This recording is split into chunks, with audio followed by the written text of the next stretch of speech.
Dans cette troisième vidéo, nous allons créer notre première page A4 pour faire notre papier peint qui servira pour les passe-partout, le scrapbooking, etc.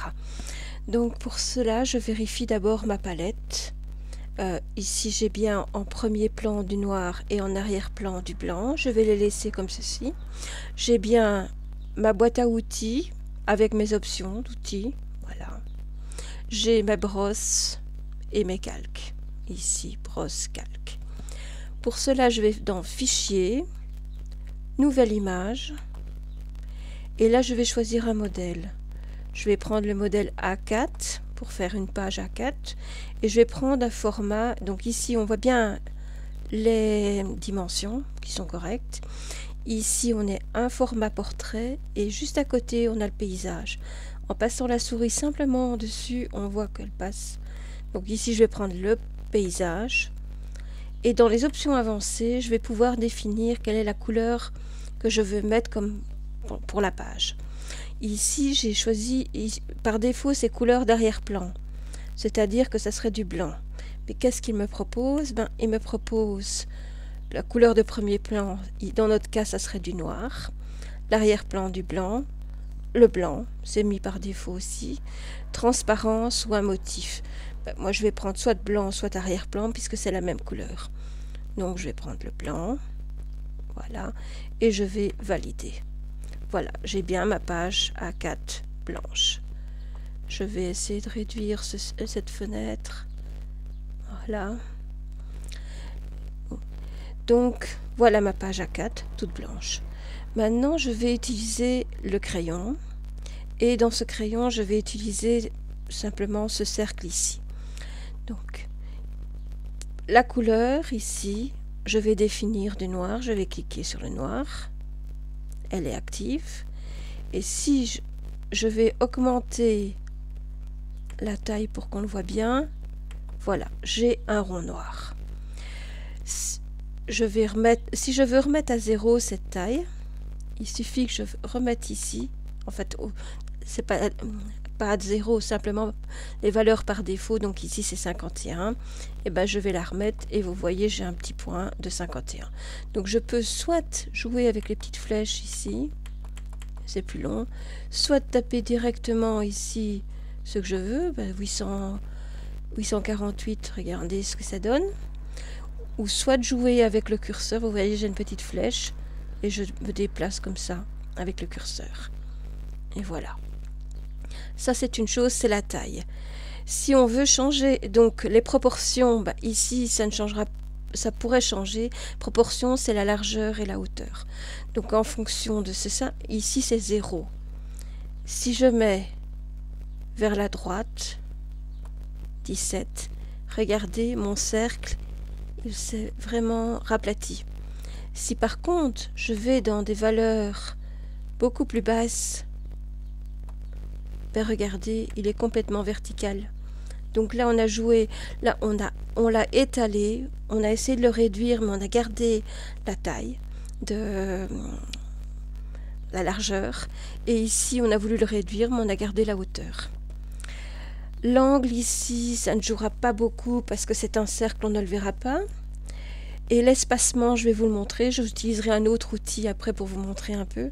L'espacement ici, c'est simplement l'espacement qu'on a. Donc, si je laisse les proportions comme ceci et que je change l'angle, l'angle il est à 0, c'est pour faire une rotation. Je vais mettre par exemple 45, je vais taper 45 je crois, voilà.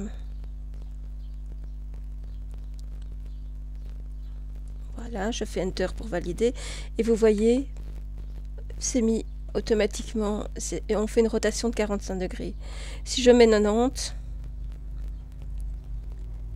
dans notre cas, ça sera exactement la même chose que si on avait utilisé simplement les proportions comme ceci. Donc je fais faire 90, je vais valider. Je clique et je suis bien ici. Hop là.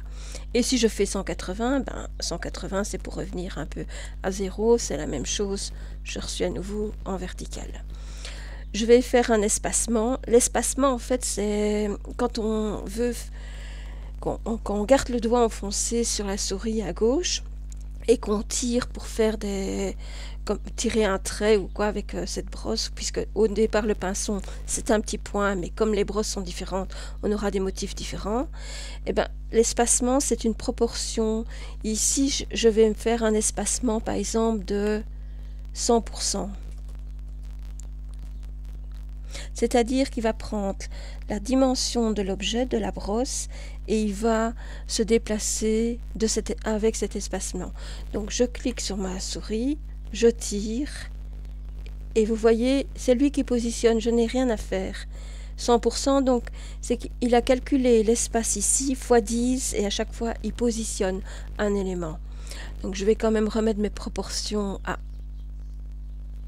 les valeurs par défaut. Donc pour remettre par défaut, vous voyez, vous avez cette petite flèche ronde, vous recliquez, et vous voyez maintenant si j'ai mon cercle ici, et je vais mettre un espacement de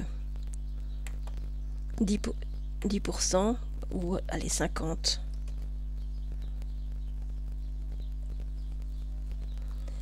Voilà. Donc je mets mon cercle, je garde mon doigt enfoncé, vous voyez, automatiquement à la moitié. Donc je peux aller vers le haut, vers le bas, ça c'est moi qui décide. Et automatiquement, là, dès qu'il arrive à la moitié de la dimension de la forme, il le peint en fait. Voilà. La dureté, en fait, plus le trait est dur, plus vous aurez, il sera net. Ici avec cette brosse c'est très difficile de le faire parce qu'on n'a pas de différence. Maintenant je vais utiliser un autre outil pour que vous voyez bien la différence. Je vais annuler tout ce que j'ai fait. Le plus simple, vu que j'en ai pas fait beaucoup, c'est répéter CTRL Z. Je vais prendre cette brosse-ci par exemple. Vous voyez par défaut, donc je vais remettre toutes les valeurs par défaut. Et je vais ici, voilà, ça c'est ma brosse telle quelle. Je vais m'amuser, je vais jouer avec la taille pour mieux la voir. Voilà. Et voilà. Vous voyez, elle est noire, il y a un peu de transparence dedans où on voit apparaître le blanc du fond. Si maintenant je veux changer les proportions, ben voilà, elle s'est aplatie. L'angle, ben c'est la même chose, je vais faire voilà, 74%, 74 degrés, pardon. Et l'espacement, ben c'est la même chose, si je veux mettre je vais mettre plutôt 150, voilà. Donc je garde mon doigt enfoncé sur la souris, une fois et demi la dimension de l'objet, donc la largeur, hop, il va me le faire automatiquement. Maintenant, concernant la dureté, si je réduis, mais vous voyez, quand je réduis la dureté, j'ai un trait plus net. Je n'ai pas cette... vous voyez ici, j'ai des petits points blancs, des pixels blancs. En fait, la transparence, là, il a mis presque tout en noir. Et la même chose, si je vais vers le 0, vers 1, voilà. Il réduit vraiment... Allez, on va laisser 1. Voilà, mais vous voyez, c'est encore plus sombre. Et il s'est même un peu raplati pour... Donc la dureté, ça correspond un peu à un crayon. Quand vous avez les crayons gras qui sont plutôt les crayons B, et les HB qui sont des crayons beaucoup plus durs, dont le trait est plus fin et plus net. Alors, ce qui est intéressant de faire aussi, c'est par exemple, on va changer la couleur de notre brosse. Je vais choisir la couleur actuelle ici, je vais valider. Je vais mettre la taille, la valeur par défaut, et je vais mettre toutes les valeurs par défaut. Voilà. Donc, je vais quand même augmenter la taille pour mieux la voir. Maintenant, j'ai envie de m'amuser avec la dynamique de la brosse. Ici, il n'y a pas de brosse dynamique. Ici, pour les choisir, je vais aller dans, par exemple, Basic simple. Voilà. Et vous voyez, si je fais, je reproduis simplement avec l'espacement. Je peux choisir un autre effet, Color from Gradient. Vous voyez, il vient du clair, foncé, clair. je dois garder le doigt enfoncé, sinon ça ne fonctionne pas. Donc toujours garder le doigt enfoncé sur la souris. Ici, j'ai choisi un dégradé. Regardez, je peux très bien choisir, par exemple, PP plus vers AV. Et on voit pas de différence ici, mais on a personnalisé. Voilà. Et je pense que j'ai pas pris la bonne brosse en tout cas. Non, c'est pas ici. Il y a des brosses qui permettent mieux ce genre d'exercice. Vous voyez ici, on voit qu'il passe d'un dégradé du plus clair vers le plus foncé. La même chose si je vais... Donc je vais laisser ceci. Dans les... Ici, dynamique random. Vous voyez?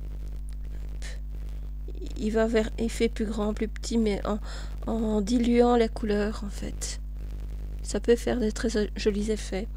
En fait, je vous ai donné des exercices où vous allez essayer d'utiliser, je vous explique quelle brosse utiliser et jouer avec tous ces paramètres-là.